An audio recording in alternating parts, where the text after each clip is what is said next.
Nous glo batale glo mawa. Eko voa. Do mau koda hoa. Kwa bado rasanta. Wenu mimende ba na kode ba kluna se de betwe. Mina hando Matthieu 19 verset 26. E yunado. Jésus ka iro lobodo. Batale wa nwene glo. Loa. Mau pe nubiu. Ami. Mau si rolo na ba temenu de fide. Ba Jésus Christ na moe. Do ami. Akruno na kpoe.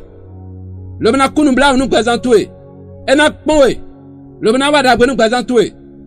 Nkotoni Jésus Christ. Do ena vlen to gungan. Akruno kele no vlen megan. Bato de buda tiele no vlen megan. E ba zumba elokpono ge.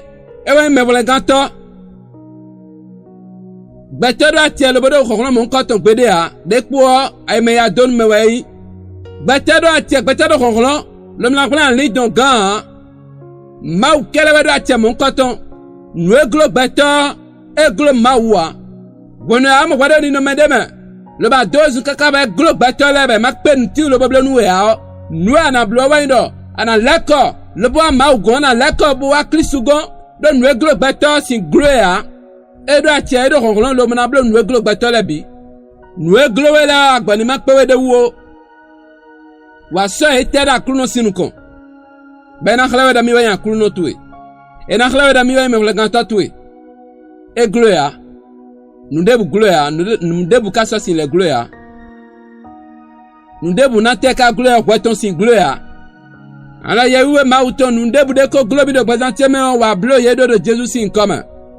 To mau povu ikpo mi han mi na blo nou gbetema sin pe lo blo ale. Wa na mi atia mon koton de Jesus sin koma.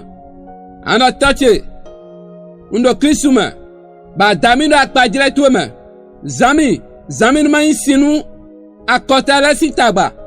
Do Jésus Christ sin comme mi rodade. Ami. Ana debu de intagba do prezante me, debu de intagba do devisate me, debu intagba do wendo time, debu intagba do ajote me no wala me do. Azame no yome. Akuno nze bilo nu konwe. Waba sinu ye, wana yesi. Do Jésus Christ sin comme. Nana tuwa ina nwe gbata ko pon lobodo eko kuwa. Ma urena la fond nou mon coton. Adinunda yeko le nkoton la mi do commentaire me bo abonné kwa den sian ora santa ton mau na wa zode le présente me. Nou glowe so na glowe egbe a do akruno ko yi tabatole e ko yi no metole e ko yi ouvertole. Le nana aussi. Partagez d'ailleurs nos autres bo abonné kwa den sian ora santa ton. Le Jésus sin comme mi rodede. Amen.